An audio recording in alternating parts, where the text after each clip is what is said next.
हाँ जी स्टूडेंट, तो मैं तुहाडा दोबारा साडे यूट्यूब चैनल के उपर स्वागत करदा ते आई होप कि तुहानूं मेरी जी इस तो पहलां जिहड़ी वीडियोज़ मैं पाईयां सीगीआं लैक्चरर दा पेपर सीगा ते मास्टर केडर दा पेपर सीगा। हुण जिवें सानूं पता भी साडे जिहड़ा सब तो नेड़े पेपर हैगा ओह किहड़ा हैगा जी मास्टर केडर दा है। तो ਉਹਦੇ ਨਾਲ रिलेटेड एक अज मैं वीडियोज़ तुहाडे वास्ते लैके आया गा ते पर जिहड़ी अज दी वीडियो है ये तुहाडे हर कंपीटीशन दे विच तुहानूं काम आउण वाली है। चाहे तुसी क्लैरिकल दा लैवल दा पेपर दिंदे हो जां कोई भी लैवल दा पेपर दिंदे हो तुसी ਜਾਂ कोई बैंकिंग का पेपर देने हो या किसी भी कंपीटीशन भी SSC ਦੇ ਵਿੱਚ पंजाब गौरमेंट का या सेंट्रल गौरमेंट का कोई भी एग्जाम हैगा तो ਉਹਦੇ ਵਿੱਚ ਜਿਹੜੇ ਭਾਰਤ ਦੇ ਸੰਵਿਧਾਨ ਦੇ ਨਾਲ ਰਿਲੇਟਡ ਆਰਟੀਕਲਸ ਵਗੈਰਾ ਨੇਗੇ ਅਨੁਛੇਦ ਨੇਗੇ ਉਹ ਪੁੱਛੇ ਜਾਂਦੇ ਹੁੰਦੇ ਨੇ ਤੇ ਇਹਨੂੰ ਅੱਜ ਆਪਾਂ ਡਿਟੇਲ ਦੇ ਵਿੱਚ ਕਰਨ ਦੀ ਕੋਸ਼ਿਸ਼ ਕਰਾਂਗੇ ਤੇ ਸਮਝਣ ਦੀ ਕੋਸ਼ਿਸ਼ ਕਰਾਂਗੇ ਤੇ ਦੇਖਾਂਗੇ ਵੀ ਜਿਹੜੇ ਆਰਟੀਕਲ ਨੇਗੇ ਜੇ ਤੁਸੀਂ ਆਰਟੀਕਲ ਯਾਦ ਕਰ ਲੈਂਦੇ ਹੋ ਇਟ ਮੀਨਸ ਤੁਸੀਂ ਪੋਲੀਟੀਕਲ ਸਾਇੰਸ ਨੂੰ ਕਾਫੀ ਹੱਦ ਤੱਕ ਕਵਰ ਕਰ ਲੈਂਦੇ ਹੋ। ਤਾਂ ਅੱਜ ਆਪਾਂ ਇਹਨੂੰ ਯਾਦ ਰੱਖਣ ਦੀ ਕੋਸ਼ਿਸ਼ ਕਰਾਂਗੇ ਤੇ ਦੇਖਾਂਗੇ ਸਾਡਾ ਇਹਦੇ ਵਿੱਚ ਆਪਾਂ ਦੋ ਚੀਜ਼ਾਂ ਕਰ ਲਾਂਗੇ। ਇੱਕ ਤਾਂ ਸਾਡੇ ਸੰਵਿਧਾਨ ਦੇ ਜਿਹੜੇ ਭਾਗ ਨੇਗੇ ਪਾਰਟਸ ਨੇਗੇ ਉਹਨੂੰ ਵੀ ਆਪਾਂ ਦੇਖ ਲਾਂਗੇ ਪਾਰਟ 1 ਦੇ ਵਿੱਚ ਕੀ ਹੈ ਤੇ ਪਾਰਟ 2 ਦੇ ਵਿੱਚ ਕੀ ਆ ਜਾਂਦਾ ਹੈ। ਠੀਕ ਹੈ ਜੀ। ਤੇ ਇਸ ਤਰ੍ਹਾਂ ਸਾਡੇ ਜਿਹੜੇ 25 ਪਾਰਟਸ ਨੇ ਸਾਡੇ ਸੰਵਿਧਾਨ ਦੇ ਉਹਨੂੰ ਆਪਾਂ ਦੇਖ ਲਾਂਗੇ ਇਹਦੇ ਵਿੱਚ ਤੇ ਆਰਟੀਕਲਸ ਵਗੈਰਾ ਜਿਹੜੇ ਵੀ ਇੰਪੋਰਟੈਂਟ ਆਰਟੀਕਲ ਨੇ ਉਹਨੂੰ ਆਪਾਂ ਕਰਾਂਗੇ ਜਿਹੜੇ ਤੁਹਾਡੇ ਐਗਜ਼ਾਮ ਦੇ ਵਿੱਚ ਆ ਸਕਦੇ ਨੇ ਕਿਉਂਕਿ ਮਾਸਟਰ ਕੇਡਰ ਦਾ ਜਿਹੜਾ ਐਗਜ਼ਾਮ ਹੈ ਇਹਦੇ ਵਿੱਚ ਇਸ ਤੋਂ ਪਹਿਲਾਂ ਜਿੰਨੇ ਵੀ ਐਗਜ਼ਾਮ ਹੋਏ ਨੇ ਦੋ ਐਗਜ਼ਾਮ ਹੋਏ ਨੇ 2015-16 ਦਾ ਐਗਜ਼ਾਮ ਸੀ ਜਿਹੜਾ ਤੇ ਇੱਕ 17 ਦਾ ਜਿਹੜਾ ਐਗਜ਼ਾਮ ਸੀਗਾ ਉਹਦੇ ਵਿੱਚ ਆਰਟੀਕਲਸ ਕਾਫੀ ਵੱਡੀ ਮਾਤਰਾ ਦੇ ਵਿੱਚ ਪੁੱਛੇ ਗਏ ਸੀਗੇ। ਇਸੇ ਤਰ੍ਹਾਂ ਜਿਹੜਾ ਲੈਕਚਰਰ ਦਾ ਪੇਪਰ ਹੋਏਗਾ ਉਹਦੇ ਵਿੱਚ ਵੀ ਆਰਟੀਕਲ ਜਿਹੜੇ ਨੇ ਕਾਫੀ ਵੱਡੀ ਮਾਤਰਾ ਦੇ ਪੁੱਛੇ ਗਏ ਨੇਗੇ। ਹੋਰ ਵੀ ਜਿੰਨੇ ਵੀ ਕੰਪੀਟੀਸ਼ਨ ਹੁੰਦੇ ਨੇ ਤਾਂ ਆਰਟੀਕਲ ਤੁਹਾਡੇ ਵਾਸਤੇ ਕਾਫੀ ਇੰਪੋਰਟੈਂਟ ਹੁੰਦਾ ਹੈ। ਇਸ ਕਰਕੇ ਅੱਜ ਆਪਾਂ ਇਹਨਾਂ ਆਰਟੀਕਲ ਨੂੰ ਧਿਆਨ ਨਾਲ ਦੇਖਾਂਗੇ ਤੇ ਇਹਨੂੰ ਯਾਦ ਰੱਖਣ ਦੀ ਕੋਸ਼ਿਸ਼ ਕਰਾਂਗੇ ਤੇ ਸਮਝਾਂਗੇ ਜੀ। ਹਾਂਜੀ ਤਾਂ ਆਪਾਂ ਸ਼ੁਰੂ ਕਰਦੇ ਹਾਂ ਕਲਾਸ ਆਪਣੀ। ਠੀਕ ਹੈ। ਸਭ ਤੋਂ ਪਹਿਲਾਂ ਪਾਰਟ 1 ਦੇ ਵਿੱਚ ਦੇਖੋ ਆਰਟੀਕਲ ਨੰਬਰ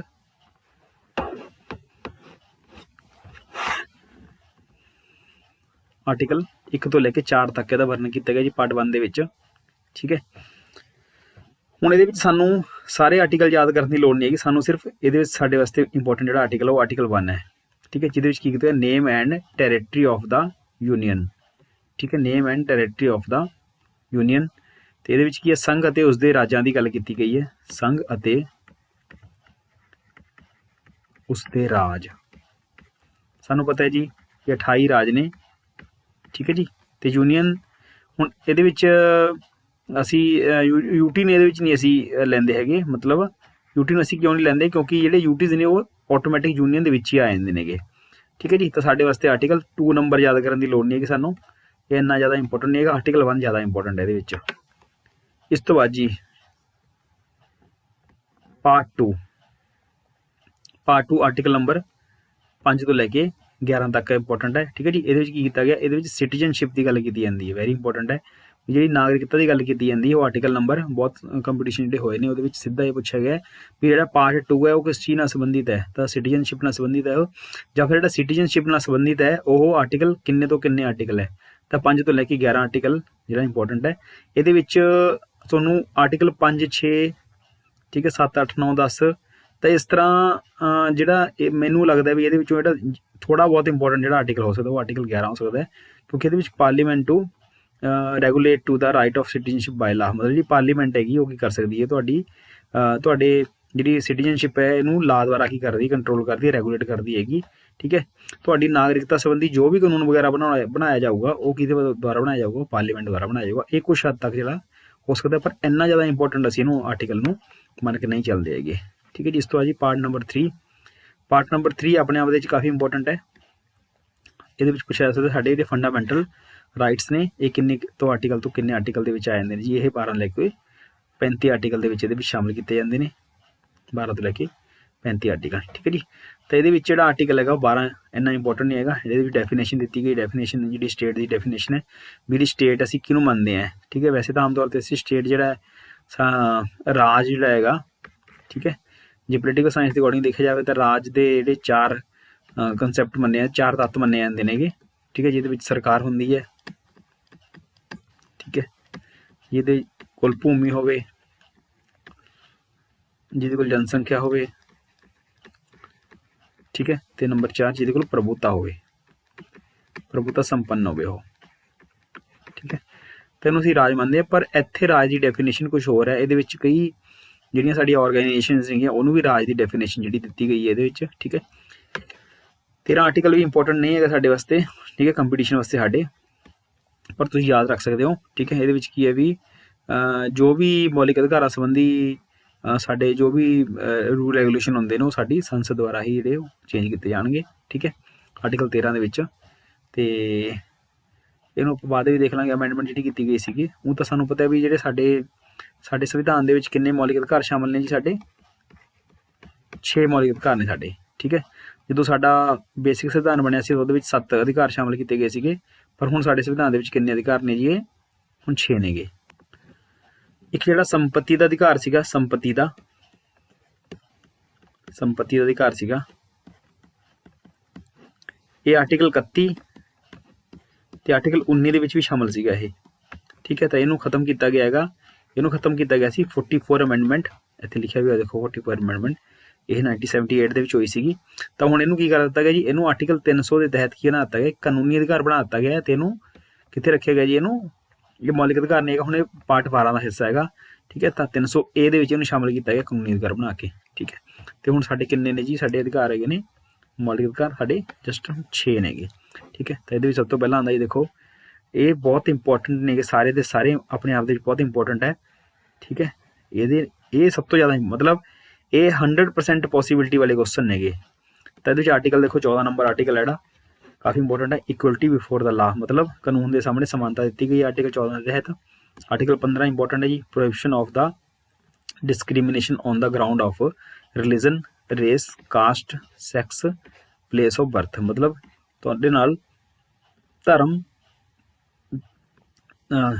ਜਾਤੀ, ਸੈਕਸ ਮਤਲਬ ਲਿੰਗ, ਜਾਂ ਫਿਰ ਤੁਹਾਡੇ ਜਨਮ ਸਥਾਨ ਦੇ ਆਧਾਰ ਦੇ ਉੱਪਰ ਤੁਹਾਡੇ ਨਾਲ ਵਿਤਕਰਾ ਜਿਹੜਾ ਉਹ ਨਹੀਂ ਕੀਤਾ ਜਾ ਸਕਦਾ, ਠੀਕ ਹੈ ਜੀ।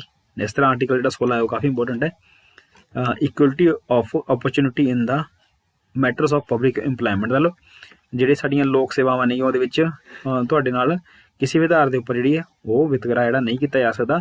ਪਰ ਇਹਦੇ ਵਿੱਚ ਯਾਦ ਰੱਖਣ ਵਾਲੀ ਗੱਲ ਇਹ ਹੈ ਵੀ ਇਹਦੇ ਤਹਿਤ ਹੀ ਸਾਨੂੰ ਆਰਟੀਕਲ 16 ਅੱਗੇ 4 ਦੇ ਵਿੱਚ ਇਹ ਮੈਂਸ਼ਨ ਕੀਤਾ ਗਿਆ ਵੀ ਰਾਖਵਾਂਕਰਨ ਸਾਨੂੰ ਪ੍ਰਦਾਨ ਕੀਤਾ ਜਾਊਗਾ, ਰਾਖਵਾਂਕਰਨ ਪ੍ਰਦਾਨ ਕੀਤਾ ਜਾਊਗਾ। ਇਸੇ ਤਹਿਤ ਹੀ ਐਸਸੀ ਨੂੰ, ਐਸਸੀ ਕਮਿਊਨਿਟੀਜ਼ ਨੂੰ, ਐਸਟੀ ਨੂੰ, ਠੀਕ ਹੈ, ਓਬੀਸੀ ਨੂੰ, ਠੀਕ ਹੈ। ਓਬੀਸੀ ਵਾਸਤੇ ਬੀਪੀ ਮੰਡਲ ਕਮਿਸ਼ਨ ਬਣਿਆ ਸੀਗਾ, ਬੀਪੀ ਮੰਡਲ। ਓਬੀਸੀ ਮੀਨਸ ਪਛੜੀ ਸ਼੍ਰੇਣੀਆਂ ਜਿਹੜੀਆਂ ਨੇਗੀਆਂ, ਠੀਕ ਹੈ। ਤਾਂ 1990 ਦੇ ਵਿੱਚ ਫਿਰ ਬੀਪੀ ਸਿੰਘ ਜਦੋਂ ਸਰਕਾਰ ਬਣੀ ਸੀਗੀ, ਬੀਪੀ ਸਿੰਘ ਦੀ ਸਰਕਾਰ ਬਣੀ ਸੀਗੀ, ਤਾਂ ਉਸ ਟਾਈਮ ਫਿਰ ਓਬੀਸੀ ਨੂੰ 27% ਜਿਹੜਾ ਰਾਖਵਾਂਕਰਨ ਉਹ ਪ੍ਰਦਾਨ ਕੀਤਾ ਗਿਆ ਸੀਗਾ, ਠੀਕ ਹੈ ਜੀ। ਤੇ ਇਸੇ ਤਰ੍ਹਾਂ ਫਿਰ EWS ਇਕਨੋਮਿਕ ਵੀਕਰ ਸੈਕਸ਼ਨ ਜਿਹੜਾ ਜਨਰਲ ਕੈਟਾਗਰੀ ਦਾ ਹੈ, ਤਾਂ ਉਹਨੂੰ ਵੀ ਰਾਖਵਾਂਕਰਨ ਇਸੇ ਆਰਟੀਕਲ ਦੇ ਤਹਿਤ ਹੀ ਜਿਹੜਾ ਸੀ ਉਹ ਪ੍ਰਦਾਨ ਕੀਤਾ ਗਿਆ ਸੀਗਾ, ਠੀਕ ਹੈ ਜੀ। ਤਾਂ ਆਰਟੀਕਲ 16 ਵੀ ਜਿਹੜਾ ਕਾਫੀ ਇੰਪੋਰਟੈਂਟ ਹੈ, ਆਰਟੀਕਲ 17 ਕਾਫੀ ਇੰਪੋਰਟੈਂਟ ਹੈ। ਐਵੋਲਿਊਸ਼ਨ ਆਫ ਦਾ ਅਨਟੱਚੇਬਿਲਿਟੀ, ਮਤਲਬ ਛੂਆਛਾਤ ਨੂੰ ਕੀ ਕੀਤਾ ਗਿਆ, ਛੂਆਛਾਤ ਨੂੰ ਇਸ ਆਰਟੀਕਲ ਦੇ ਤਹਿਤ ਛੂਆਛਾਤ ਤੇ ਰੋਕ ਲਾਈ ਗਈ ਹੈ, ਠੀਕ ਹੈ ਜੀ। ਤਾਂ ਆਰਟੀਕਲ 16, ਆਰਟੀਕਲ 17 ਜੀ ਐਬੋਲਿਸ਼ਨ ਆਫ ਟਾਈਟਲਸ, ਉਪਾਧੀਆਂ ਦਾ ਖਾਤਮਾ ਕੀਤਾ ਗਿਆ ਇਹਦੇ ਤਹਿਤ, ਉਪਾਧੀਆਂ ਦਾ ਖਾਤਮਾ ਇਸ ਆਰਟੀਕਲ ਤਹਿਤ ਕੀਤਾ ਗਿਆ, ਠੀਕ ਹੈ ਜੀ। ਨੈਕਸਟ ਹੈ ਜੀ, ਆਪਣੇ ਆਪ ਦੇ ਵਿੱਚ ਕਾਫੀ ਇੰਪੋਰਟੈਂਟ ਹੈ, ਤੁਹਾਨੂੰ ਪੁੱਛ ਸਕਦਾ ਇਹ ਵੀ ਜਿਹੜਾ ਸਾਡਾ ਦੂਸਰਾ ਜਿਹੜਾ ਅਧਿਕਾਰ ਹੈਗਾ ਜੀ ਉਹ ਸਾਡਾ ਸੁਤੰਤਰਤਾ ਦਾ ਅਧਿਕਾਰ ਹੈ, ਉਹ ਕਿੰਨੇ ਤੋਂ ਕਿੰਨੇ ਆਰਟੀਕਲ ਵਿੱਚ ਵਰਣਨ ਕੀਤਾ ਗਿਆ ਜੀ। ਤਾਂ ਆਰਟੀਕਲ 19 ਤੋਂ ਲੈ ਕੇ 22 ਤੱਕ ਇਹਦਾ ਵਰਣਨ ਕੀਤਾ ਗਿਆ ਹੈਗਾ, ਠੀਕ ਹੈ ਜੀ। ਨੈਕਸਟ ਹੈ ਜੀ, ਆਰਟੀਕਲ 19 ਨੂੰ ਆਪਾਂ ਦੇਖਦੇ ਹਾਂ ਡਿਟੇਲ ਦੇ ਵਿੱਚ। ਤਾਂ ਆਰਟੀਕਲ 19 ਜਿਹੜਾ ਹੈਗਾ ਇਹ ਤੁਹਾਨੂੰ 6 ਪ੍ਰਕਾਰ ਦੀ ਜਿਹੜੀ ਸੁਤੰਤਰਤਾ ਪ੍ਰਦਾਨ ਕਰਦਾ ਹੈ, ਠੀਕ ਹੈ ਜੀ। ਕਿਹੜੀ ਕਿਹੜੀ ਇਹਦੇ ਵਿੱਚ, ਫਰੀਡਮ ਆਫ ਸਪੀਚ, ਠੀਕ ਹੈ ਜੀ, ਤੇ ਐਕਸਪ੍ਰੈਸ਼ਨ ਦਾ, freedom of assemble, peaceably and without arms, ਮਤਲਬ ਤੁਸੀਂ ਬਿਨਾਂ ਆਰਮਸ ਤੋਂ ਜਿਹੜੀ ਹੈ ਆਪਣੀ ਪੀਸਫੁਲ ਤੁਸੀਂ ਕੀ ਕਰ ਸਕਦੇ ਹੋਗੇ, ਆਪਣਾ ਪ੍ਰੋਟੈਸਟ ਜਾਂ ਜਿਹੜਾ ਸੀ ਉਹ ਪ੍ਰੋਟੈਸਟ ਜਿਹੜਾ ਕਰ ਸਕਦੇ ਹੋ ਤੁਸੀਂ। ਫਰੀਡਮ ਟੂ ਫਾਰਮ ਐਸੋਸੀਏਸ਼ਨ ਔਰ ਯੂਨੀਅਨ, ਤੁਸੀਂ ਕੋਈ ਵੀ ਸੰਘ ਜਾਂ ਤੁਸੀਂ ਕੋਈ ਵੀ ਜਿਹੜੀ ਹੈ ਕੋਈ ਪਾਰਟੀ ਹੈ ਜਾਂ ਕੋਈ ਸੰਗਠਨ ਹੈ ਜਾਂ ਕੁਛ ਵੀ ਬਣਾ ਸਕਦੇ ਹੋ। ਫਰੀਡਮ ਟੂ ਮੂਵ ਫਰੀਲੀ, ਠੀਕ ਹੈ, ਮਤਲਬ ਤੁਸੀਂ ਭਾਰਤ ਦੀ ਜਿਹੜੀ ਟੈਰੀਟਰੀ ਹੈ ਉਹਦੇ ਵਿੱਚ ਤੁਸੀਂ ਬਿਨਾਂ ਕਿਸੇ ਰੋਕ ਟੋਕ ਤੋਂ ਘੁੰਮ ਫਿਰ ਸਕਦੇ ਹੋਗੇ, ਠੀਕ ਹੈ ਜੀ। ਤੇ ਇਸ ਤੋਂ ਬਾਅਦ ਤੁਹਾਨੂੰ ਜਿਹੜਾ ਈ ਪਾਰਟ ਦੇ ਵਿੱਚ ਆ ਜਾਂਦਾ ਜੀ, ਇਹ ਹੈਗਾ ਸਾਨੂੰ ਆਜ਼ਾਦੀ ਮਿਲੀ ਹੋਈ ਹੈ, ਇਹ ਸਾਨੂੰ ਭਾਰਤ ਦੇ ਕਿਸੇ ਵੀ ਏਰੀਆ ਦੇ ਵਿੱਚ ਜਾ ਕੇ ਵਸ ਜਾਣ ਦੀ ਆਜ਼ਾਦੀ ਹੈ, ਠੀਕ ਹੈ। ਤੇ ਜਿਹੜਾ ਐਫ ਪਾਰਟ ਹੈ ਇਹ ਖਤਮ ਕੀਤਾ ਗਿਆ ਸੀ, ਸੰਪਤੀ ਅਧਿਕਾਰ ਸੀਗਾ, ਇਹਨੂੰ ਖਤਮ ਕਰ ਦਿੱਤਾ ਗਿਆ ਸੀਗਾ, 44 ਅਮੈਂਡਮੈਂਟ ਆਪਾਂ ਕੀਤੀ ਸੀਗੀ, ਠੀਕ ਹੈ ਜੀ।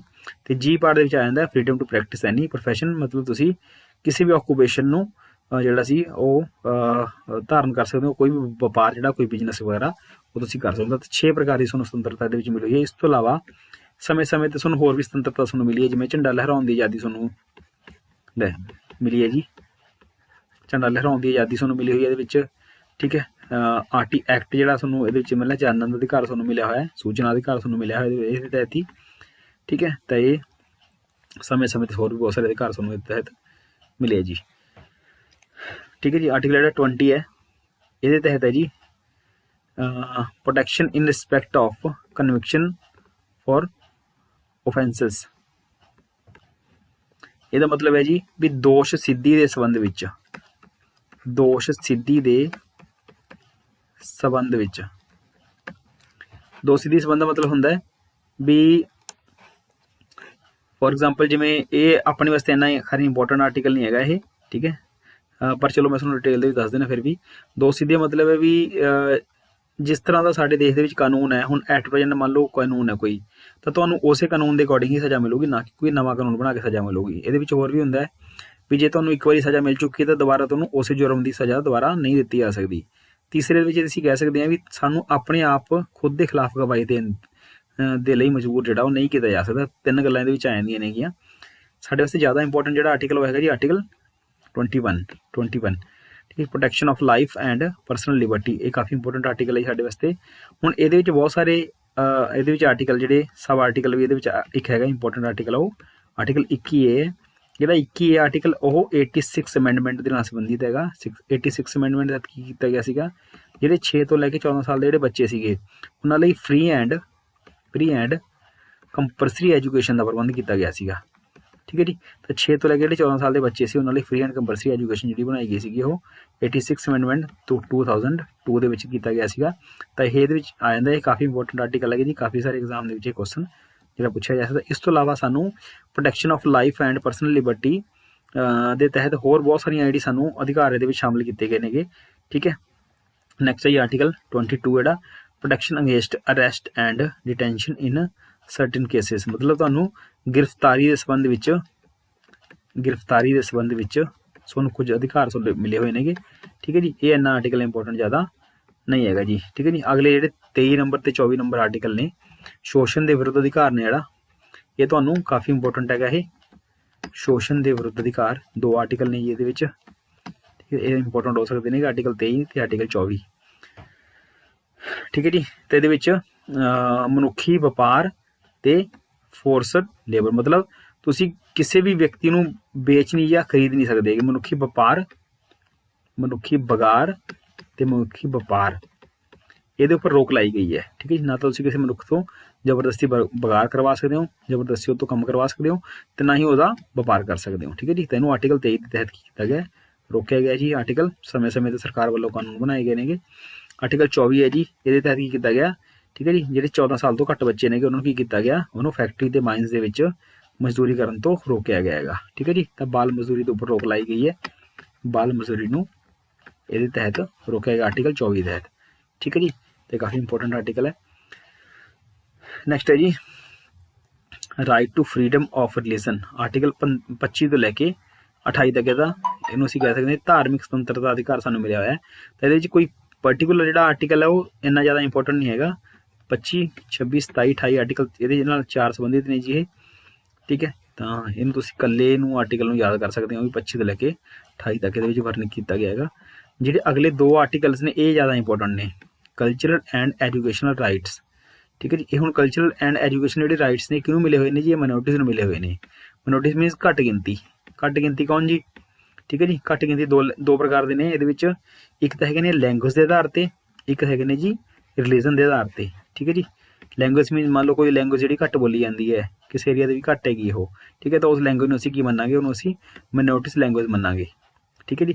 ਰਿਲੀਜਨ ਦੇ ਆਧਾਰ ਦੇ ਉੱਪਰ ਜਿਵੇਂ ਹਿੰਦੂਜ਼ ਨੇ, ਠੀਕ ਹੈ ਜੀ। ਹਿੰਦੂਜ਼ ਨੂੰ ਛੱਡ ਕੇ ਜਿਵੇਂ ਸਿੱਖ ਨੇਗੇ, ਮੁਸਲਿਮਸ ਨੇ, ਠੀਕ ਹੈ ਜੀ, ਕ੍ਰਿਸਚੀਅਨ ਨੇ, ਠੀਕ ਹੈ, ਜਾਂ ਫਿਰ ਬੁੱਧ ਧਰਮ ਦੇ ਨੇ, ਜੈਨ ਧਰਮ ਦੇ ਨੇ।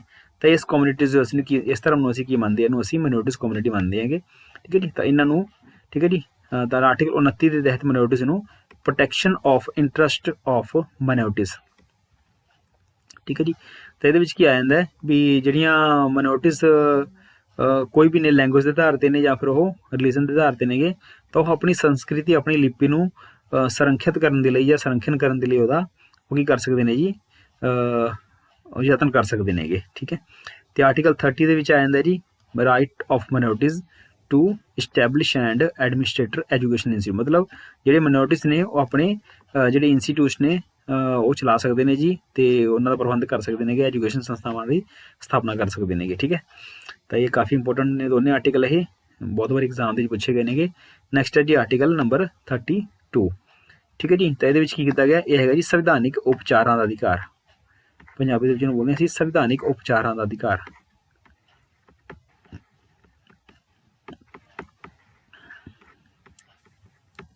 ਸੰਵਿਧਾਨਿਕ ਉਪਚਾਰਾਂ ਦਾ ਅਧਿਕਾਰ। ਠੀਕ ਹੈ ਜੀ, ਇਹਨੂੰ ਡਾਕਟਰ BR ਅੰਬੇਦਕਰ ਨੇ ਆਰਟੀਕਲ 32 ਨੂੰ ਸੰਵਿਧਾਨਿਕ ਉਪਚਾਰਾਂ ਦਾ ਅਧਿਕਾਰ ਨੂੰ ਸੰਵਿਧਾਨ ਦੀ ਕੀ ਕਿਹਾ ਸੀ, ਆਤਮਾ ਕਿਹਾ ਸੀਗਾ, ਸੰਵਿਧਾਨ ਦੀ ਆਤਮਾ ਵੀ ਕਿਹਾ ਸੀਗਾ ਇਹਨੂੰ। ਠੀਕ ਹੈ ਜੀ, ਇਸ ਕਰਕੇ ਕਾਫੀ ਇੰਪੋਰਟੈਂਟ ਆਰਟੀਕਲ ਹੋ ਜਾਂਦਾ ਹੈ।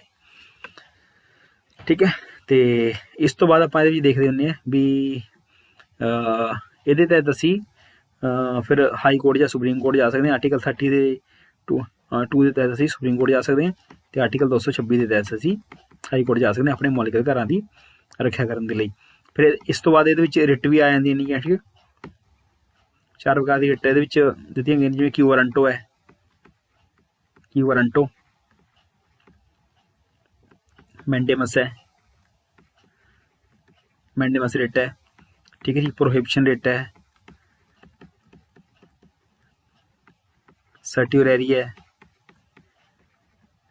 ਠੀਕ ਹੈ ਜੀ, ਤੇ ਪੰਜਵੀਂ ਰਿਟ ਜਿਹੜੀ ਹੈਗੀ ਇੱਕ ਉਹ ਲਾਸਟ ਹੈ, ਜਿਹੜੀ ਹੈ ਹੈਬੀਅਸ ਕਾਰਪਸ। Habeas corpus. ਠੀਕ ਹੈ ਜੀ, ਤਾਂ 5 ਪ੍ਰਕਾਰ ਦੀ ਰਿਟ ਦਾ ਵਰਣਨ ਇਹਦੇ ਵਿੱਚ ਕੀਤਾ ਗਿਆ। ਠੀਕ ਹੈ ਜੀ, ਨੈਕਸਟ ਹੈ ਜੀ ਪਾਰਟ ਨੰਬਰ 4। ਠੀਕ ਹੈ, ਇਹ ਕਾਹਦੇ ਨਾਲ ਸੰਬੰਧਿਤ ਹੈ ਜੀ, ਇਹ ਵੈਸੇ ਮਾਸਟਰ ਗ੍ਰੇਡਰ ਦੇ ਸਿਲੇਬਸ ਦੇ ਵਿੱਚ ਨਹੀਂ ਹੈਗਾ ਪਾਰਟ ਇਹ। ਠੀਕ ਹੈ, ਤੇ ਪਰ ਚਲੋ ਆਪਾਂ ਨੂੰ ਪਤਾ ਹੋਣਾ ਚਾਹੀਦਾ ਫਿਰ ਵੀ। ਪਾਰਟ ਨੰਬਰ 4 ਦੇ ਵਿੱਚ ਡਾਇਰੈਕਟਿਵ ਪ੍ਰਿੰਸੀਪਲ ਸਟੇਟ ਪਾਲਿਸੀ ਜਿਹੜੇ ਰਾਜ ਦੇ ਨੀਤੀ ਨਿਰਦੇਸ਼ਕ ਸਿਧਾਂਤ ਨੇ, ਇਹਦਾ ਵਰਣਨ ਕੀਤਾ ਗਿਆ ਆਰਟੀਕਲ 35 ਤੋਂ ਲੈ ਕੇ ਆਰਟੀਕਲ 51 ਦੇ ਵਿੱਚ ਕੀਤਾ ਗਿਆ। ਠੀਕ ਹੈ ਜੀ, ਤਾਂ ਡੈਫੀਨੇਸ਼ਨ ਦੇਖੋ ਇੰਨਾ ਇੰਪੋਰਟੈਂਟ ਨਹੀਂ ਹੈਗਾ ਇਹ। 37 ਆਰਟੀਕਲ ਵੀ ਇੰਨਾ ਇੰਪੋਰਟੈਂਟ ਨਹੀਂ ਹੈਗਾ ਇਹ। ਠੀਕ ਹੈ, ਤੇ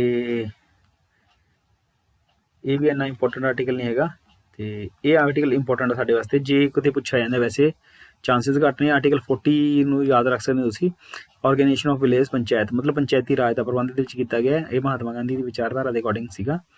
ਠੀਕ ਹੈ, ਤੇ ਇਸ ਤੋਂ ਇਲਾਵਾ ਜੀ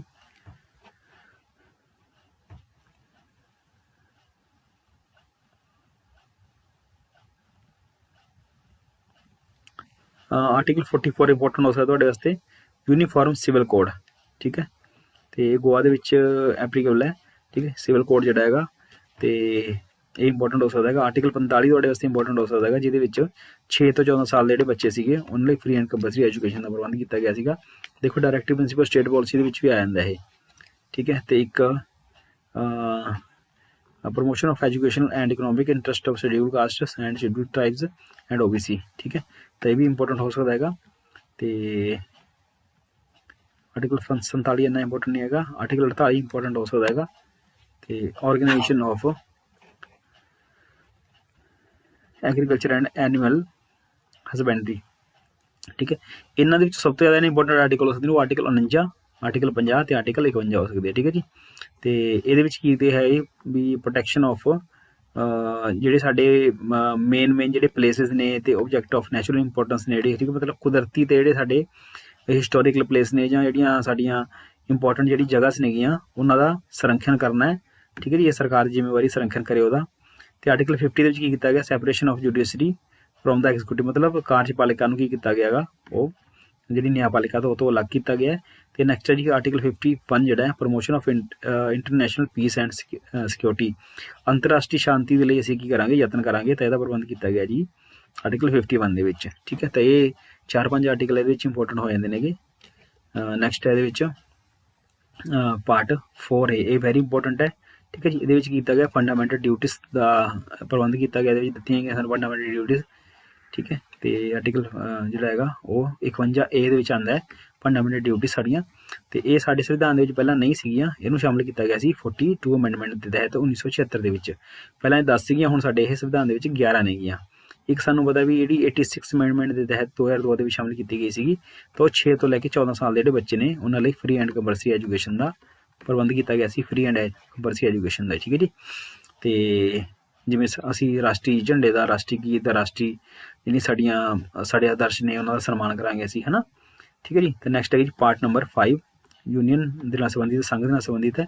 ਤਾਂ ਆਰਟੀਕਲ 52 ਤੋਂ ਲੈ ਕੇ ਆਰਟੀਕਲ 152 ਤੱਕ ਜਿਹੜੀ ਸਾਡੀ ਸੈਂਟਰ ਗੌਰਮੈਂਟ ਹੈ ਜਾਂ ਸਾਡੀ ਸੰਘ ਸਰਕਾਰ ਹੈ, ਜਿਹੜੀ ਸਾਡੀ ਯੂਨੀਅਨ ਗੌਰਮੈਂਟ ਹੈ, ਉਹਦਾ ਪ੍ਰਬੰਧ ਜਾਂ ਉਹਦਾ ਵਰਣਨ ਜਿਹੜਾ ਇਸ ਆਰਟੀਕਲ ਦੇ ਵਿੱਚ, ਇਸ ਪਾਰਟ ਦੇ ਵਿੱਚ, ਪਾਰਟ 5 ਵਿੱਚ ਕੀਤਾ ਗਿਆ। ਤਾਂ ਇਹਦੇ ਵਿੱਚ ਕੁਝ ਇੰਪੋਰਟੈਂਟ ਆਰਟੀਕਲ ਆਪਾਂ ਦੇਖਾਂਗੇ, ਕਿਹੜੇ ਕਿਹੜੇ ਆਰਟੀਕਲ ਇੰਪੋਰਟੈਂਟ ਨੇ। ਆਰਟੀਕਲ 52 ਆਪਣੇ ਆਪ 'ਚ ਇੰਪੋਰਟੈਂਟ ਹੈ ਜੀ। ਪ੍ਰੈਜ਼ੀਡੈਂਟ ਆਫ ਇੰਡੀਆ ਦੀ ਗੱਲ ਕਰਦਾ ਹੈ, ਭਾਰਤ ਦਾ ਇੱਕ ਰਾਸ਼ਟਰਪਤੀ ਹੋਵੇਗਾ। ਨੈਕਸਟ ਹੈ ਜੀ ਆਰਟੀਕਲ 53। ਠੀਕ ਹੈ, ਇੱਕ ਇਹਦੀ ਐਗਜ਼ੀਕਿਊਟਿਵ ਪਾਵਰ ਆਫ ਯੂਨੀਅਨ। ਠੀਕ ਹੈ, ਇਹਦੇ ਵਿੱਚ ਮੈਂ ਤੁਹਾਨੂੰ ਪੰਜਾਬੀ ਦੱਸ ਦੇਣਾ ਆਰਟੀਕਲ 53 ਦੇ ਵਿੱਚ ਕੀ ਹੈ। ਇਹ ਕੀ ਹੈਗਾ ਵੀ ਜਿਹੜਾ ਰਾਸ਼ਟਰਪਤੀ ਹੈ, ਠੀਕ ਹੈ, ਉਹ ਆਪਣੀਆਂ ਪਾਵਰਾਂ ਦਾ ਇਸਤੇਮਾਲ ਜਿਹੜਾ ਹੈਗਾ ਉਹ ਆਪਣੇ ਅਧੀਨਸਥ ਅਧਿਕਾਰੀਆਂ ਦੀ ਸਹਾਇਤਾ ਦੇ ਨਾਲ ਕਰੇਗਾ। ਆਰਟੀਕਲ 54 ਵੀ ਇੰਪੋਰਟੈਂਟ ਹੋ ਸਕਦਾ ਹੈਗਾ। ਆਰਟੀਕਲ 54 ਦੇ ਵਿੱਚ ਕੀ ਹੈ ਵੀ ਇਲੈਕਸ਼ਨ ਆਫ ਪ੍ਰੈਜ਼ੀਡੈਂਟ। ਠੀਕ ਹੈ, ਵੀ ਭਾਰਤ ਦੇ ਰਾਸ਼ਟਰਪਤੀ ਦੀ ਚੋਣ ਵਿਧੀ ਹੋਊਗੀ ਜਾਂ ਇਲੈਕਸ਼ਨ ਹੋਊਗੀ, ਉਹ ਕਿਵੇਂ ਹੋਊਗੀ। ਠੀਕ ਹੈ ਜੀ। ਇਹਦੇ ਵਿੱਚ ਇੱਕ ਆਰਟੀਕਲ 60 ਨਹੀਂ ਦਿੱਤਾ ਗਿਆ। ਆਰਟੀਕਲ 60 ਵੀ ਕਾਫੀ ਇੰਪੋਰਟੈਂਟ ਹੈ, ਰਾਸ਼ਟਰਪਤੀ ਦੀ ਸਹੁੰ ਦੇ ਨਾਲ ਸੰਬੰਧਿਤ ਹੈ ਇਹ। ਠੀਕ ਹੈ ਜੀ। ਆਰਟੀਕਲ 60 ਤੁਸੀਂ ਲਿਖ ਸਕਦੇ ਹੋ ਆਪਣੇ ਕੋਲੋਂ। ਤਾਂ ਆਰਟੀਕਲ 60 ਇੰਪੋਰਟੈਂਟ ਹੈ। ਆਰਟੀਕਲ 61 ਦੇ ਵਿੱਚ ਕੀ ਕੀਤਾ ਗਿਆ, ਰਾਸ਼ਟਰਪਤੀ ਨੂੰ ਹਟਾਉਣ ਦੀ ਪ੍ਰਕਿਰਿਆ, ਇੰਪੀਚਮੈਂਟ ਦਾ ਵਰਣਨ ਕੀਤਾ ਗਿਆ ਵੀ ਰਾਸ਼ਟਰਪਤੀ ਨੂੰ ਕਿਸ ਤਰ੍ਹਾਂ ਹਟਾਇਆ ਜਾ ਸਕਦਾ ਹੈ ਜੀ। ਠੀਕ ਹੈ। ਤੇ ਆਰਟੀਕਲ 63 ਦੇ ਵਿੱਚ ਕੀ ਕੀਤਾ ਗਿਆ ਜੀ, ਵਾਈਸ ਪ੍ਰੈਜ਼ੀਡੈਂਟ ਦਾ ਵਰਣਨ ਕੀਤਾ ਗਿਆ ਹੈਗਾ। ਤੇ ਆਰਟੀਕਲ 64 ਵੀ ਇੰਪੋਰਟੈਂਟ ਹੈ। ਇਹਦੇ ਤਹਿਤ ਕੀ ਹੋਊਗਾ ਵੀ ਜਿਹੜਾ ਵਾਈਸ ਪ੍ਰੈਜ਼ੀਡੈਂਟ ਹੈ ਉਹ ਐਕਸ ਅਫੀਸ਼ੀਓ ਚੇਅਰਮੈਨ, ਮਤਲਬ ਰਾਜ ਸਭਾ ਦਾ ਕੀ ਹੋਊਗਾ ਜੀ, ਉਹ ਜਿਹੜਾ ਸਭਾਪਤੀ ਹੋਊਗਾ ਜਾਂ ਚੇਅਰਮੈਨ ਹੋਊਗਾ। ਠੀਕ ਹੈ। ਤੇ ਇਹਦੀ ਸਹੁੰ ਦਾ ਸਟਰਕਚਰ ਵੀ ਤੁਸੀਂ ਯਾਦ ਰੱਖ ਸਕਦੇ ਹੋ। ਆਰਟੀਕਲ ਜਿਹੜਾ 69 ਹੈ, ਇਹਦੇ ਤਹਿਤ ਉਪ ਰਾਸ਼ਟਰਪਤੀ ਦੀ ਜਿਹੜੀ ਸਹੁੰ ਦਾ ਸਟਰਕਚਰ ਜਿਹੜਾ ਉਹ ਦਿੱਤਾ ਗਿਆ ਹੈਗਾ। ਠੀਕ ਹੈ। ਤੇ ਇਹਨੂੰ ਯਾਦ ਰੱਖਣਾ ਰੱਖ ਸਕਦੇ ਹੋ 66 ਨੂੰ, ਨਹੀਂ ਤਾਂ ਕੋਈ ਬੜੀ ਵੱਡੀ ਗੱਲ ਨਹੀਂ ਹੈਗੀ। ਠੀਕ ਹੈ, ਬੜਾ ਇੰਪੋਰਟੈਂਟ ਨਹੀਂ ਹੈਗਾ ਇਹ। ਤੇ ਆਰਟੀਕਲ 72 ਜਿਹੜਾ ਹੈਗਾ ਇਹ ਹੈਗਾ ਜੀ, ਇਹ ਕਾਫੀ ਇੰਪੋਰਟੈਂਟ ਹੈ। ਇਹਦੇ ਵਿੱਚ ਰਾਸ਼ਟਰਪਤੀ ਦੀ ਜਿਹੜੀ ਨਿਆਇਕ ਸ਼ਕਤੀਆਂ ਨੇ, ਮਤਲਬ ਰਾਸ਼ਟਰਪਤੀ ਜਿਹੜਾ ਹੈਗਾ ਨਿਆਇਕ ਸ਼ਕਤੀਆਂ ਦਾ ਵਰਣਨ ਕੀਤਾ ਗਿਆ। ਰਾਸ਼ਟਰਪਤੀ ਕਿਸੇ ਵੀ ਵਿਅਕਤੀ ਦੀ ਸਜ਼ਾ ਨੂੰ ਮਾਫ ਕਰ ਸਕਦਾ ਹੈਗਾ, ਉਹਨੂੰ ਬਦਲ ਸਕਦਾ ਹੈਗਾ। ਠੀਕ ਹੈ, ਜਾਂ ਉਹਨੂੰ ਸਸਪੈਂਡ ਕਰ ਸਕਦਾ ਹੈਗਾ। ਠੀਕ ਹੈ ਜੀ। ਤੇ ਨੈਕਸਟ ਹੈ ਜੀ ਆਰਟੀਕਲ 74, ਇਹ ਕਾਫੀ ਇੰਪੋਰਟੈਂਟ ਹੈ ਜੀ। ਇਹ council of minister to aid and advise, ਜਿਹੜੀ ਸਾਡੀ ਕਾਉਂਸਲ ਆਫ ਮਿਨਿਸਟਰ ਹੈ ਇਹ ਸਾਡੇ ਰਾਸ਼ਟਰਪਤੀ ਨੂੰ ਕੀ ਕਰਦੀ ਹੈ, ਸਲਾਹ ਦਿੰਦੀ ਹੈਗੀ। ਠੀਕ ਹੈ।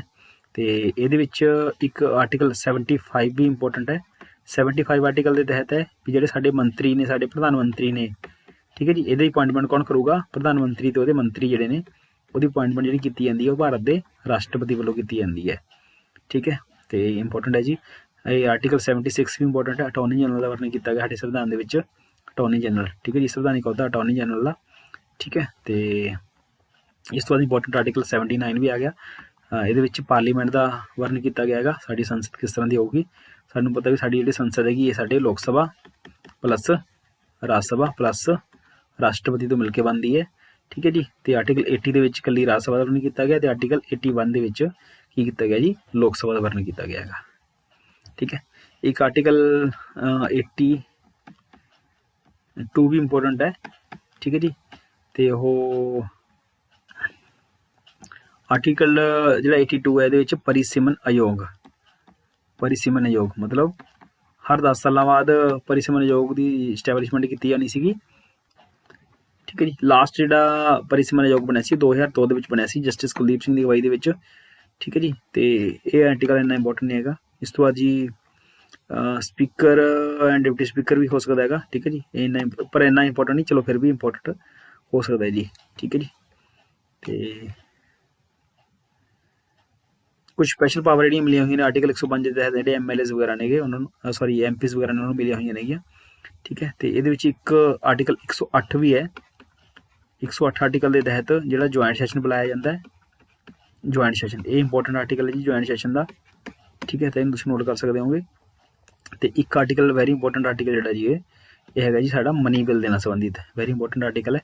ਆਰਟੀਕਲ 112 ਦੇ ਵਿੱਚ ਕੀਤਾ ਗਿਆ ਜੀ ਸਾਡਾ ਬਜਟ ਦਾ ਪ੍ਰਬੰਧ ਕੀਤਾ ਗਿਆ ਹੈਗਾ, ਇਹ ਵੀ ਇੰਪੋਰਟੈਂਟ ਆਰਟੀਕਲ ਹੈ। ਠੀਕ ਹੈ ਜੀ।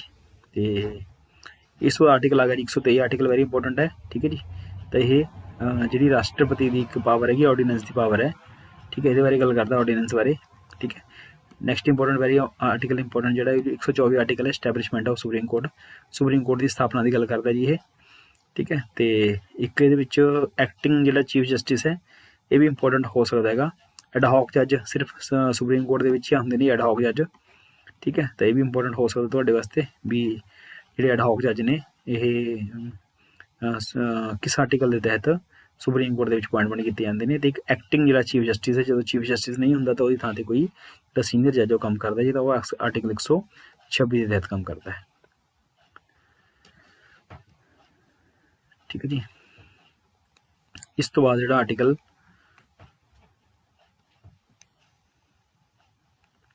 ਇਹਦੇ ਵਿੱਚ ਆਰਟੀਕਲ ਇੱਕ ਇੰਪੋਰਟੈਂਟ ਹੈ ਜੀ, ਆਰਟੀਕਲ 143 ਜਿਹੜਾ ਆਰਟੀਕਲ ਹੈ ਇਹਦੇ ਵਿੱਚ ਨਹੀਂ ਲਿਖਿਆ। ਆਰਟੀਕਲ 143 ਦਾ ਕੀ ਹੈ, ਸੁਪਰੀਮ ਕੋਰਟ ਦੀ ਸਲਾਹਕਾਰੀ ਸ਼ਕਤੀ ਹੈ।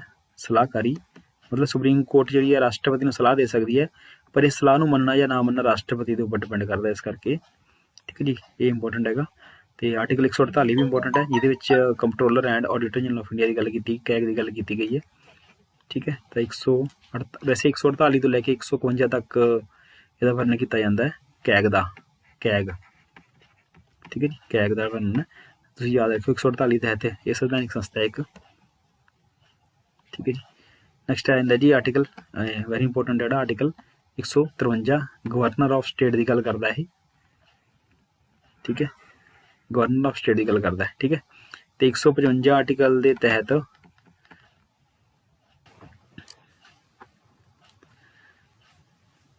ਹਾਂਜੀ, ਤਾਂ ਆਰਟੀਕਲ 155 ਦੇ ਤਹਿਤ ਜਿਹੜੀ ਗਵਰਨਰ ਦੀ ਅਪੁਆਇੰਟਮੈਂਟ ਹੈ ਜਿਹੜੀ ਉਹ ਭਾਰਤ ਦੇ ਰਾਸ਼ਟਰਪਤੀ ਵੱਲੋਂ ਕੀਤੀ ਜਾਊਗੀ। ਠੀਕ ਹੈ, 100 ਆਰਟੀਕਲ 55 ਤਹਿਤ। ਠੀਕ ਹੈ ਜੀ। ਤੇ ਇਸ ਤੋਂ ਇਲਾਵਾ ਜਿਹੜਾ ਆਰਟੀਕਲ ਤੁਹਾਡਾ ਇਹਦੇ ਵਿੱਚ ਕੋਈ ਇੰਪੋਰਟੈਂਟ ਆਰਟੀਕਲ ਨਹੀਂ ਹੈਗਾ। ਹਾਂ, ਇੱਕ ਆਰਟੀਕਲ ਹੋ ਸਕਦਾ ਇੰਪੋਰਟੈਂਟ, ਆਰਟੀਕਲ 165 ਜਿਹੜਾ ਹੈਗਾ ਇਹਦੇ ਵਿੱਚ ਐਡਵੋਕੇਟ ਜਨਰਲ ਜਿਹੜਾ ਸਟੇਟ ਦਾ ਹੋਊਗਾ, ਐਡਵੋਕੇਟ ਜਨਰਲ ਦੀ ਅਪੁਆਇੰਟਮੈਂਟ ਕੀਤੀ ਜਾਊਗੀ। ਠੀਕ ਹੈ, ਇਸ ਤੋਂ ਬਾਅਦ ਜੀ ਆਰਟੀਕਲ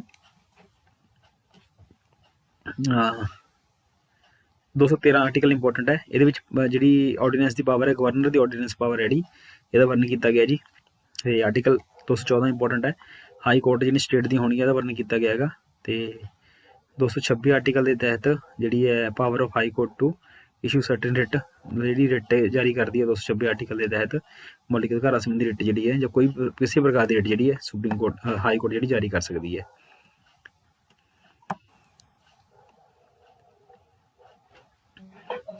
ਇਸ ਤੋਂ ਬਾਅਦ ਜਿਹੜੇ ਇੰਪੋਰਟੈਂਟ ਆਰਟੀਕਲ ਆ ਜਾਂਦੇ ਨੇ ਜੀ ਉਹ ਪਾਰਟ ਯੂਨੀਅਨ ਟੈਰੀਟਰੀ ਦਾ ਸੰਬੰਧੀ ਜਿਹੜਾ ਆਰਟੀਕਲ ਹੈ ਜੀ ਉਹ ਆਰਟੀਕਲ 239 ਤੋਂ ਲੈ ਕੇ 242 ਤੱਕ ਆਰਟੀਕਲ ਆ ਗਏ। ਤੇ ਪੰਚਾਇਤਾਂ ਦੇ ਨਾਲ ਪੰਚਾਇਤ ਜਿਹੜੇ ਪਾਰਟਸ ਉਹ 9 ਦੇ ਵਿੱਚ ਆ ਜਾਂਦਾ, ਆਰਟੀਕਲ 243 ਤੋਂ ਲੈ ਕੇ 243 O ਤੱਕ। ਤਾਂ ਆਰਟੀਕਲ 243 ਵਿੱਚ ਕੀ ਗ੍ਰਾਮ ਸਭਾ ਦਾ ਵਰਣਨ ਕੀਤਾ ਗਿਆ ਹੈਗਾ। ਤੇ ਆਰਟੀਕਲ 243 P ਦੇ ਵਿੱਚ ਕੰਸਟੀਟਿਊਸ਼ਨ ਆਫ ਪੰਚਾਇਤਾਂ ਦਾ ਜਿਹੜਾ ਕੰਸਟੀਟਿਊਸ਼ਨ ਹੈ ਇਹਦੇ ਬਾਰੇ ਗੱਲ ਕੀਤੀ ਗਈ ਹੈ ਜੀ। ਠੀਕ ਹੈ, ਤੇ ਇਸ ਤੋਂ ਬਾਅਦ ਪਾਰਟ ਨੰਬਰ 9A। ਠੀਕ ਹੈ, ਇਹਦੇ ਵਿੱਚ ਮਿਊਨਿਸਪੈਲਿਟੀ ਜਿਹੜੀ ਸਥਾਨਕ ਸਰਕਾਰਾਂ ਨੇ ਉਹਦੀ ਗੱਲ ਕੀਤੀ ਗਈ ਹੈ। ਇਹ ਆਰਟੀਕਲ 243 P ਤੋਂ ਲੈ ਕੇ ਆਰਟੀਕਲ 243 ZG ਤੱਕ ਚੱਲਦਾ ਹੈ। ਤੇ ਠੀਕ ਹੈ, ਇਹ ਇੰਨਾ ਇੰਪੋਰਟੈਂਟ ਅਗਲਾ ਪਾਰਟ ਜਿਹੜਾ ਇੰਨਾ ਇੰਪੋਰਟੈਂਟ ਨਹੀਂ ਹੈਗਾ ਇਹ। ਠੀਕ ਹੈ, 10 ਜਿਹੜਾ ਸ਼ਡਿਊਲ ਟ੍ਰਾਈਬਸ ਏਰੀਆ ਜਿਹੜਾ ਆਰਟੀਕਲ 244 ਦੇ ਨਾਲ ਸੰਬੰਧਿਤ ਹੈ। ਪਾਰਟ ਨੰਬਰ 11 ਆਪਣੇ ਆਪ 'ਚ ਇੰਪੋਰਟੈਂਟ ਹੈ, ਸੈਂਟਰ ਸਟੇਟ ਰਿਲੇਸ਼ਨ ਦੀ ਗੱਲ ਕਰਦਾ, ਆਰਟੀਕਲ ਨੰਬਰ 245 ਤੋਂ ਲੈ ਕੇ 263 ਤੱਕ ਇਹਦੇ ਵਿੱਚ ਆ ਜਾਂਦਾ ਹੈ। ਠੀਕ ਹੈ, ਤੇ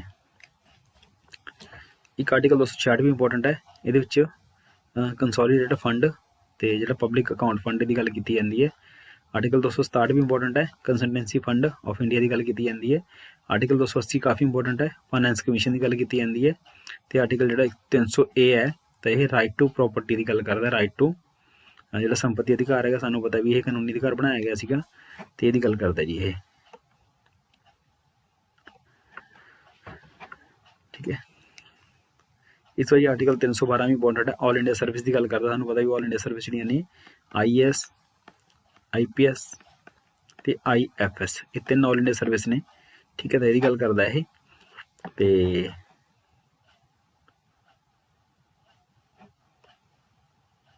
ਨੈਕਸਟ ਹੈ ਜੀ ਵੈਰੀ ਇੰਪੋਰਟੈਂਟ ਜਿਹੜਾ ਉਹ ਇਲੈਕਸ਼ਨ ਕਮਿਸ਼ਨ ਦਾ ਆ ਜਾਂਦਾ ਹੈ। ਆਰਟੀਕਲ 324 ਜਿਹੜਾ ਹੈਗਾ ਉਹ ਇਲੈਕਸ਼ਨ ਕਮਿਸ਼ਨ ਦੀ ਗੱਲ ਕਰਦਾ ਹੈਗਾ।